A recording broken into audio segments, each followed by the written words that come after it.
BJP इस बहाने आरोप लगा रही है सपा पर कि स्वामी प्रसाद मौर्य उटपटांग बोलते हैं हिंदू धर्म और तीर्थस्थलों के बारे में, देवताओं के बारे में, और सपा नैमिषारण्य से चुनावी अभियान शुरू करती है। तो सपा ये बताए कि है किस तरफ।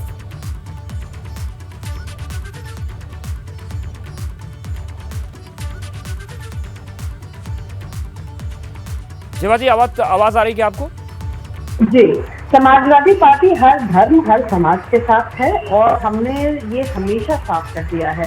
पिछले 2022 के विधानसभा चुनाव में हमारा वोट प्रतिशत भी अच्छा बढ़ा था और 32% के वोट के आसपास हम लोग को मिला था। उसमें सारे धर्म के और सारे समाज के लोगों ने वोट किया था।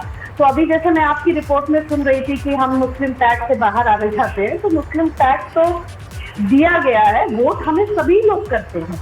जहां तक बात है कि सॉफ्ट हिंदुत्व की तरफ समाजवादी पार्टी पड़ रही है, देखिए भाजपा का आरोप प्रत्यारोप कभी खत्म नहीं होगा।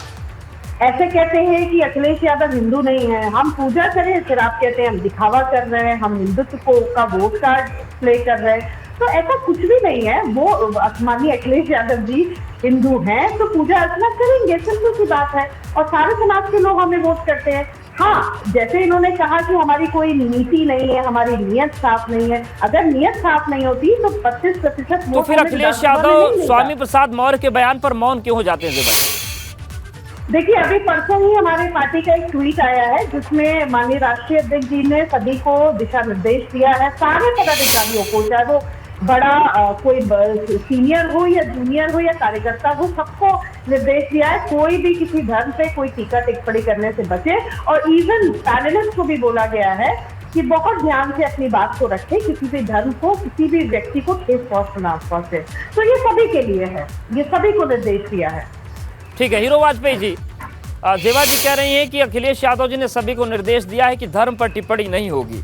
तो अगर अब मन बदल गया है तो फिर दिक्कत क्या है? आप लोग क्यों हमलावर हो रहे हैं? देखिए, हम कहाँ हमलावर हो रहे हैं। 2024 का चुनाव सामने और पिछला निकाय चुनाव निकला जिसमें 17 की 17 नगर निगम वो हार गए, और वो हर बार नए नए प्रयोग और नए नए टोटके करते हैं। आपने भी अपनी रिपोर्ट में कहा कि ये उनका अंतिम प्रयोग है। मुझे लगता है ये सच में अंतिम प्रयोग है। उन्होंने 2 युवाओं की जोड़ी, फिर 2 सपा बसपा की जोड़ी, फिर उन्होंने अन्य प्रयोग किए, फिर उन्होंने कहा क्षेत्रीय दल जोड़ेंगे, फिर उन्होंने कहा कि मैं टोपी पहनूंगा, फिर उन्होंने कहा मैं ये करूंगा, कभी कहा मैं परशुराम का मंदिर बनाऊंगा। इस तरह की तमाम बयानबाजी करने के बाद भी जनता ने उन पर विश्वास नहीं किया। अब ये एक नया सिरा है, हमें लगता है अच्छा है, देर आए दुरुस्त आए। कोई अपने धर्म को समझे, अपने धर्म के प्रति आदर करे, अपने संस्कार संस्कृति जो भारत की 7000 साल पुरानी संस्कृति है उसको समझे।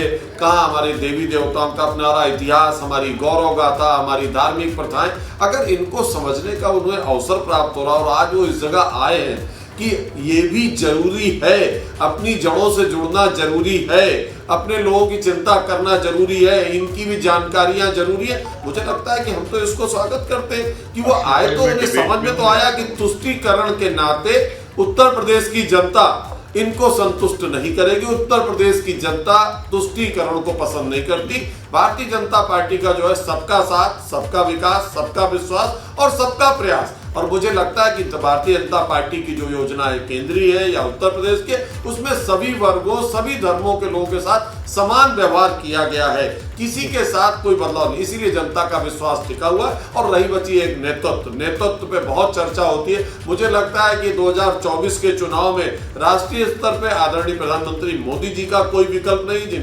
जिनका नेतृत्व है, नीति और नियत। और उत्तर प्रदेश में जो सर्वाधिक सीटें देने वाला प्रदेश है, जहां से स्वयं प्रधानमंत्री आते हैं, योगी आदित्यनाथ के रूप में भी उनका कोई विकल्प नहीं है, जिस वजह से जनता का, ठीक है, उस पर भी आएंगे। लेकिन अंशोवस्थी जी, ये जो बातचीत हो रही है और समाजवादी पार्टी मुझे लगता है कि भारतीय जनता पार्टी के सामने कोई विकल्प इनका नहीं बनता।